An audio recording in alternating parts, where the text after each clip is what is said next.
the South, where tradition runs deep and a new chapter begins, where beauty is found in the small things and where every detail tells a story of home. This is Tennessee, where roots run deep and dreams rise higher. It's not just about houses, it's about the people who fill them. Because the soul of this city isn't in the skyline. It's in the people next door. Nashville Next Door. It's more than a show. It's your neighbor's story.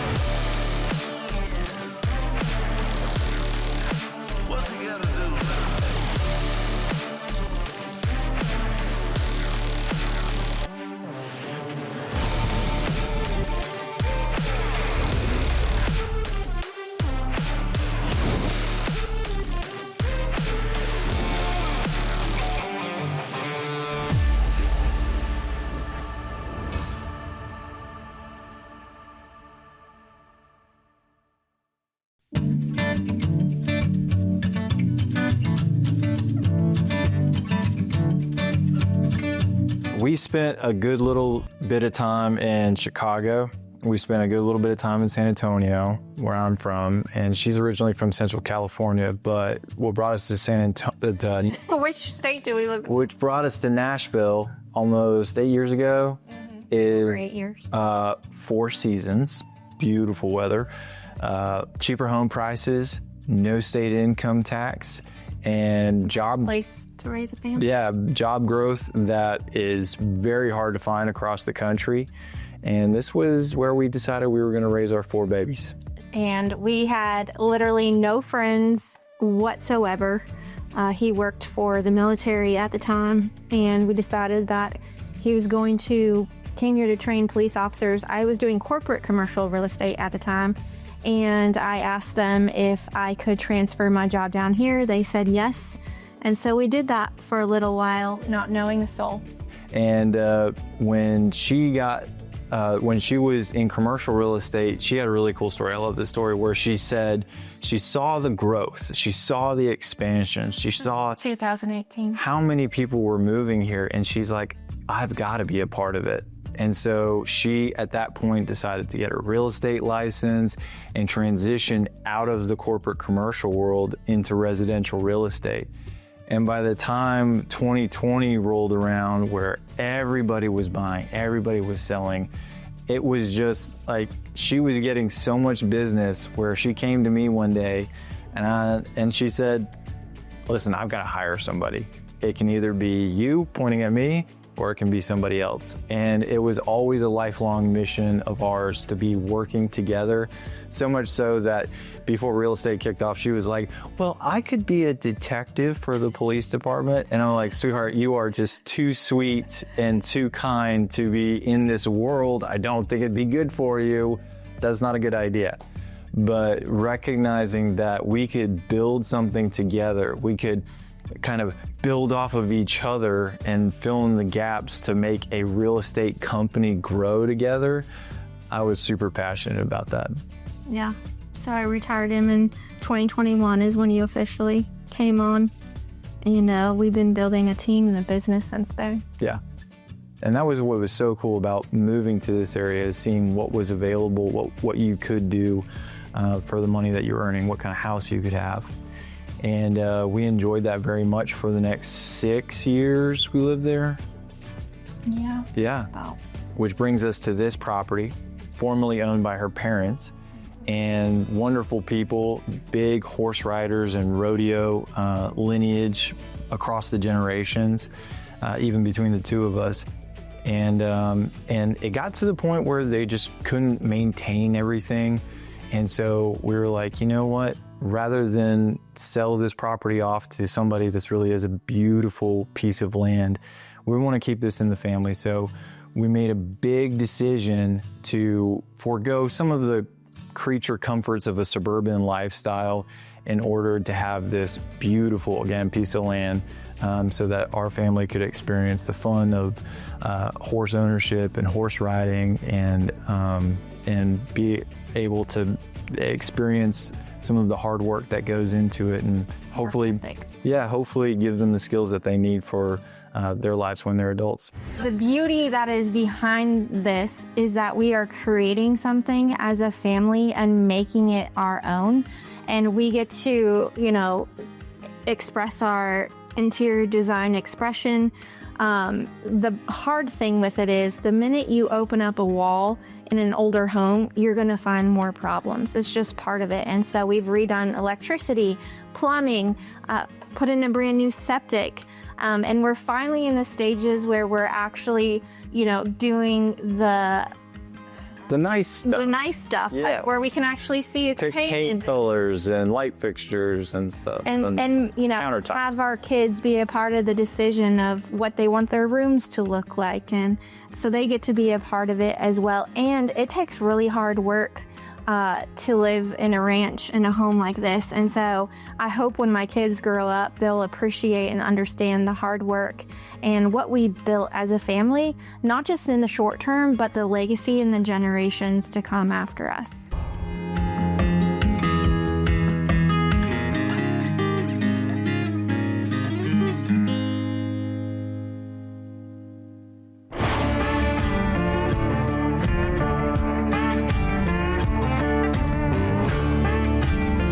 So from ranch life to flips and investment properties to development in Nashville, here we are talking about the food scene.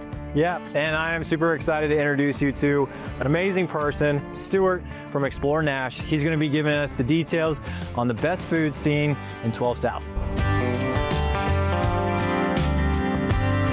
Stewart, welcome. We are testing out local food, great company, and what makes this a mecca for food in Nashville. We're standing in front of Edley's Barbecue that's been here as of this recording for 13 years, and they've become one of the staples of barbecue here in the city of Nashville. Here in a few moments, we're about to try their new Nashville style barbecue. I'm super excited for that. But before we get into it, let's talk about 12 South. Okay. So Edley's was here. You had a few of these staples like Mafiosa's that recently closed, and Nashville Tap House, Josephine's Burger Up, Urban Grub. We're going to check that out later as well. This has become the destination for food. But recently what 12 South has become is a destination of food and shopping. So it's a very unique area of Nashville. And on this strip, unfortunately, we're not featuring them today, but Locust is considered one of the best restaurants in the United States. That's literally on this strip here in 12 South. We're about to go experience Nashville style barbecue. Let's do it. Nashville historically is known for Nashville hot chicken, which is this really good dry rub and spice blend. Here at Edley's, they just introduced Nashville style barbecue. And what's really cool about this, and you can see this on the chicken breasts, is they actually have a dry rub here, and then they have a drizzle that has a habanero on it. So it's smoky, spicy, sweet. So let's go, I'll take a flavor of the sauce just so we can experience it. Initially, you're getting that bite of that habanero that's punching you right there in the tongue. Then you're tasting that smokiness really coming out. At the end, are you tasting that sweetness right there? I love it. Yeah. So that's what Nashville style barbecue is. Oh, man, let's dig in. Edley's is a really special place for me because when we first moved here, it was one of our restaurants where we went to get Southern style food. But what we came away with is its own method of delivering that Southern food, of delivering that barbecue experience that I love so much and I cherish so dearly, because we've got pulled pork and brisket and wings and all of these awesome things, and it elevated the experience to become a part of our own story. So it's not just revisiting old things from my childhood. A lot of these dishes are similar to what I experienced. It's experiencing Nashville's goodness for the first time since we moved here.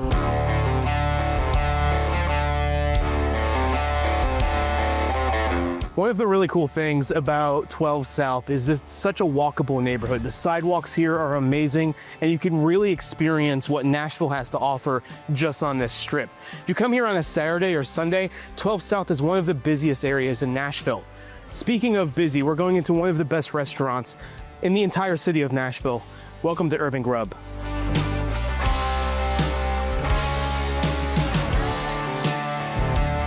So here we are finding ourselves at a hidden gem called Urban Grub. Completely different experience than barbecue and the other restaurants on 12 South. Stewart, you want to take it away? Yeah, the thing I love about 12 South is the diversity of food. You can have that barbecue experience with your family, but then that evening you can come here and have an incredible fine dining experience. The really cool thing about Urban Grub is they have a butcher shop inside of their restaurant, which makes them super unique. There's only one other restaurant I can think of in town that has that butcher shop aspect. So if you look at this pork chop, like it's freaking massive. Like that's one of the best looking pork chops I've ever seen. And then you have this beautiful cheese plate and this dessert. Like I just want to sit here and look at this. This is like a piece of art.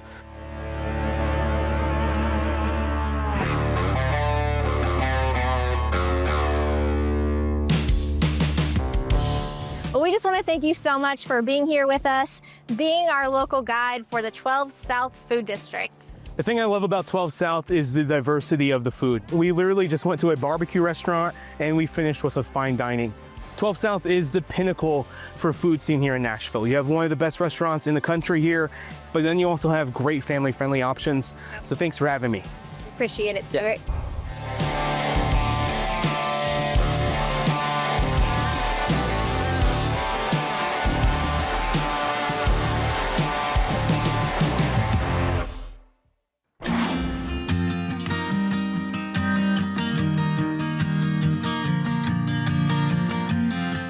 So here we are doing our real estate thing, and so many people think that real estate is like selling Sunset and all the pretty HGTV shows, but in reality, a lot of our real estate that we do is not sexy at all. We want to take you on our everyday life journey of real estate. Yeah, so we are committed to helping everyone with their real estate needs, whether it's $1 million mansion or it's an ugly house that needs some improvement. Each one of those, it's our sacred responsibility to help the sellers get the most that they can and get the buyers everything that they want out of the transaction. Today, we're going to be looking at some investment properties that really do need some tender loving care, but have an incredible amount of potential. And every single one of these is going to be a future home for an awesome family, I'm sure. So come along with us as we do real life real estate in Middle Tennessee.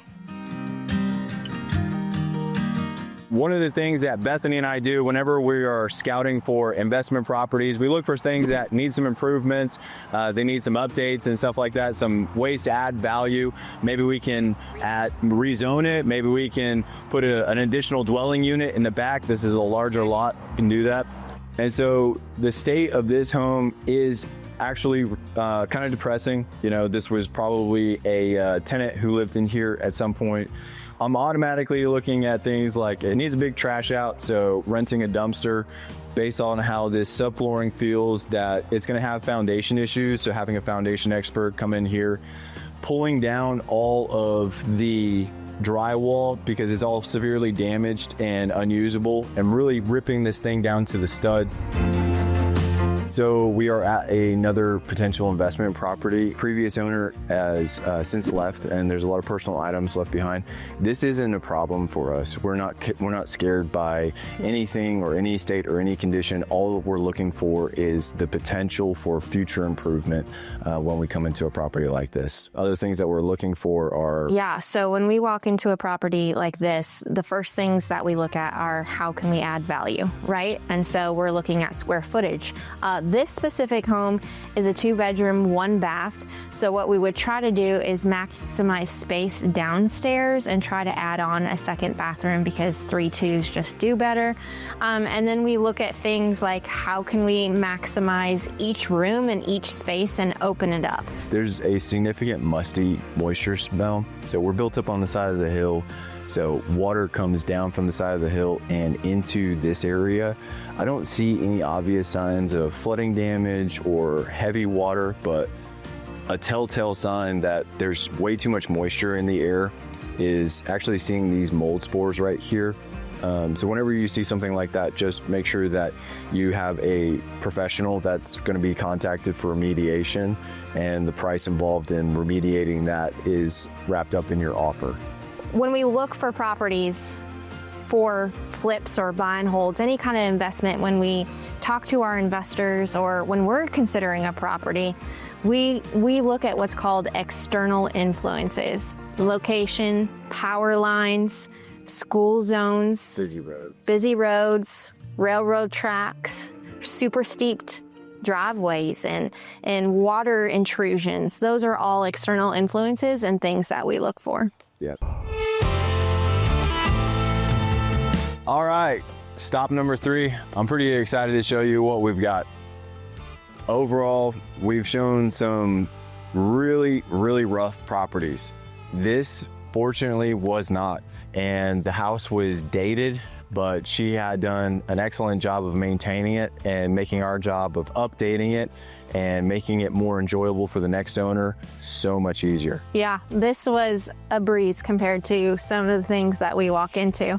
So we're excited to show you almost the finished product. Here we didn't have to do much. Granite and stainless steel appliances, new sink, new light fixture. We obviously did all new flooring, paint.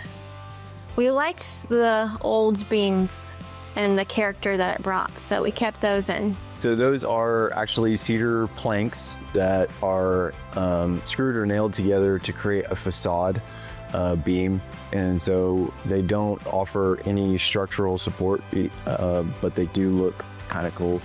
This is where we added on more square footage to the house.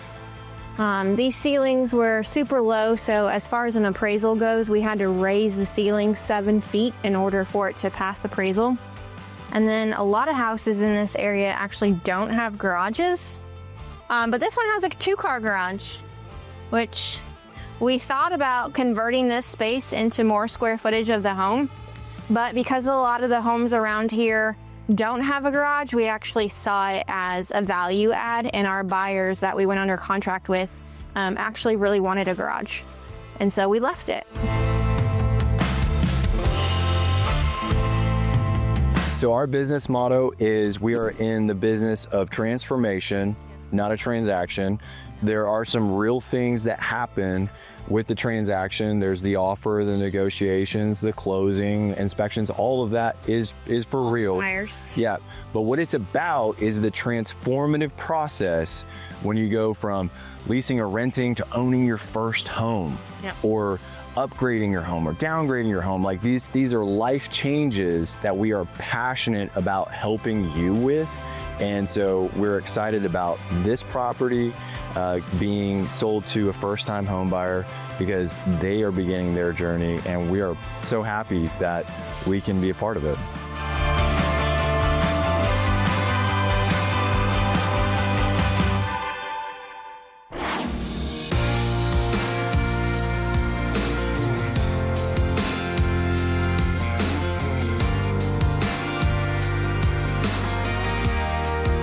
So today is a super special day because I get to be with Meg Epstein. She's in the commercial development space with over 400 million in projects completed. And I have been watching her on social media for probably the last 5 years. So this is an honor, and we get to learn more about her story, the commercial development space, and what the future holds for Nashville. So tell me first a little bit about your story. Why Nashville? I know you grew up in California. Tell me a little bit about your journey getting here. Nashville was a bit of an accident, actually. I met my husband and fell head over heels in love really quickly and came to visit him like a week after, we got together, and then just sort of started moving here. Since then, like every trip I just brought more stuff, and so I just landed here. It just happened to be lucky that it was like one of the best emerging commercial real estate markets in the country, and just really good timing. I was doing residential development in California, so I was doing really high-end luxury homes that I came to find out did not exist here, like $20 million homes, $40 million homes. When I moved here, I bought 3 high-end homes with, I found investors, and I was basically flipping high-end homes. I put $1.5 million home on the market, and it would take like a year to sell. Right. So it was just so much different from what I was used to in California, and I didn't really know the market enough when I got started. I just thought, oh my gosh, this is so affordable. And I was so used to I'd put a home on the market in Napa and it would sell for $10 million in a couple days and be all cash and close, So when I did it here, I bought Tammy Wynette and George Jones's old home and I flipped it. But it was a miserable failure because the market wasn't there yet. It's here now. Now I look at these homes and I thought, I should have just held on to them, but I couldn't have afforded it at the time. Yeah. So I had to pivot quickly into commercial, which was much better suited for me. But at the time, it was sort of just kind of out of necessity. I also had a vision to develop the riverfront in 2015. Yes. And I don't know if you remember the riverfront in Nashville in 2015, but it was like, the locals to Nashville were like, why do you want to be on the river? Yeah, and I was disgusting. like, I'm from California. Like, if anything on the waterfront's valuable. What do you mean? And I think there's still like this more tainted mentality. It's not like if you go to Austin or something. So I've since developed properties on the river. I own a big parcel on the river on the East Bank. It's like kind of one of my passions that I want to just keep helping bring to life. And I think it has changed with all the development of Oracle and everything like that you see. When I first started in 2015-16, it wasn't really on the map for institutional investors. It was just getting there. Right. Now you have all these like institutional, national developers here doing massive projects, but at the time, it was just starting to become this like darling investment market. And so I offered more of an institutional product where a lot of the developers had been here their whole life. They lived in Belmead. They kind of did country club deals together.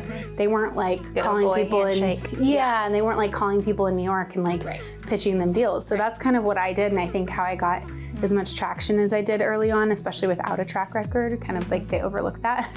But that was sort of how I got started. That set me off, and I don't think I could have done that in San Francisco where I was living before. Where do you see like the growth aspect and how it will affect our city? So I think relatively it still has a lot of the, economic drivers that brought all the people here, like ease of living and somewhat affordable. It's gotten way less affordable. But, it still has music and great industry, and it's centrally located and Four Seasons. Growth is good. So there's still a lot of those things that are going to keep driving absorption between Amazon and Oracle and all of the industry, that it's still just such a great long-term growth story if you have something and you'll continue to see it. And I think the East Bank is probably, and the riverfront, which is something I've really cared about, as I mentioned. I think the East Bank will be just another, well-planned, hopefully, mix of affordable housing and some, there is a transportation plan within there. Obviously, it's going to be a bit of an entertainment district and drive more hospitality, but like, relative to our size, there's still so much that happens here. Being a leader in my industry, as far as being like a mom and a woman, and like being able to do all the things and like this girl boss mentality, I actually hate it because I'm like, look, I'm not this super woman. Like, how I do this is by all of the help and the hands and the people and the systems and processes that we've put into place. For you, what is that like being a CEO and running this operation and being a mom and all that this new season that you're getting into? Right, it is a new season. Now what it's forced me to do is be super focused. So I'm focused on 2 real estate platforms as opposed to just being opportunistic and doing every which kind of deal in Nashville. I have an incredible assistant. I have a great team I've established that's taken a lot of work to get through, right? Like you don't start out with the right team. Nope. You have to establish that team, but it took a long time to get there. And so you just have to balance that, as with being a mom. And I think the kids appreciate that our life is so fun and interesting and they can be a part of it. Well, thank you so much for your time. And like literally, I know you have so much going on. So I really appreciate you spending this time with me and just learning about Nashville in general and what you're doing. So exciting. Great, thank you so much. You're welcome.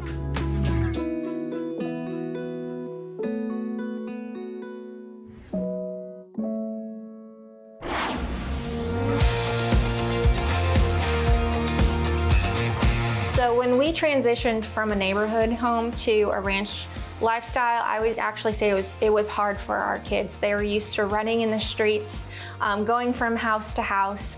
So for our kids, I think it was a bigger transition for them. Moving from that lifestyle to this lifestyle and building a business and just life in general at that point, we had been through so much as a family. And actually the big push of homeschooling was because of that. And we're like, you know what? We have this beautiful property. We have this house. We put in an office across the street. And we were so used to grinding in real estate from the minute we dropped them off at school to after school pickup. And then we would literally eat and then say goodnight and not see our children. And so we were like, you know what? This new lifestyle of living here, we're gonna bring them home and we're gonna figure out how to do all of the things between business, renovating, and raising 4 kids while homeschooling. And it's definitely had its challenges, and I'm not gonna lie, there are some days where I'm like, what are we even doing? We really use this property to embrace the moment and create memories, whether it's riding on horses or riding on quads or shooting guns out back or finding out like building a garden, seeing new animals. Like adopting a slower pace of life has helped us savor the moment, and I think living here encompasses that.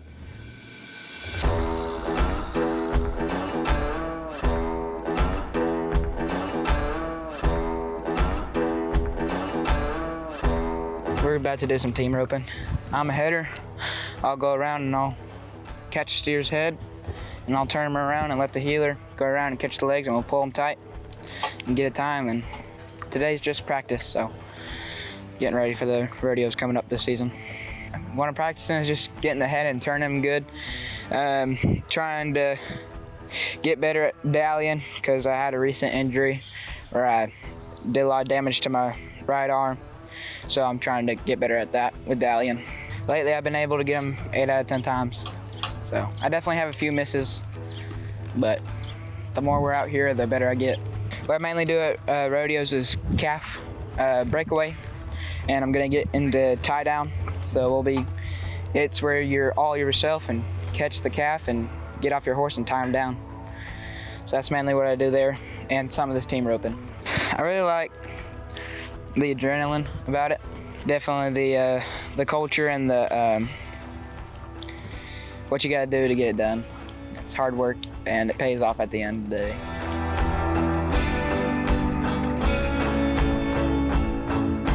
Something that I like about ranch life is I get to do whatever I want, and I get to go like adventure sometimes and like play hide and go seek and climb trees. I like that we have a lot of land and we can just do whatever we want with it, like our 4-wheelers and just driving around and playing with our horse and our dogs. What I like to do at the ranch is just hang out with my family, have fun, and you can do whatever you want there.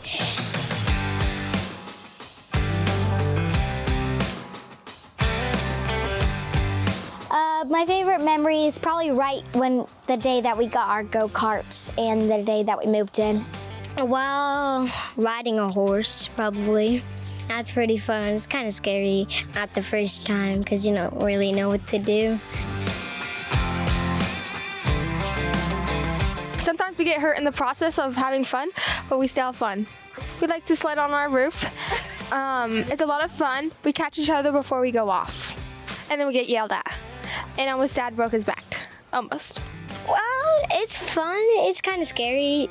My sister just kind of flipped it over a few times, but it's fun. Yeah, I like being homeschooled because you don't have to go to school every single day. You just gotta go 1 day a week. When I go to work with my parents, I like whenever they are like hosting a house and I get like a bunch of snacks and cookies and stuff. I like to do the videos with them. We get to like do their job and like see how their job is and say how they say it's really hard, but we just do the easy part of filming and stuff.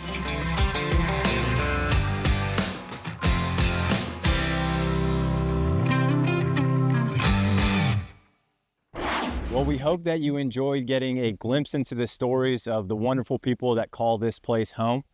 We'll see you next time on Nashville Next Door.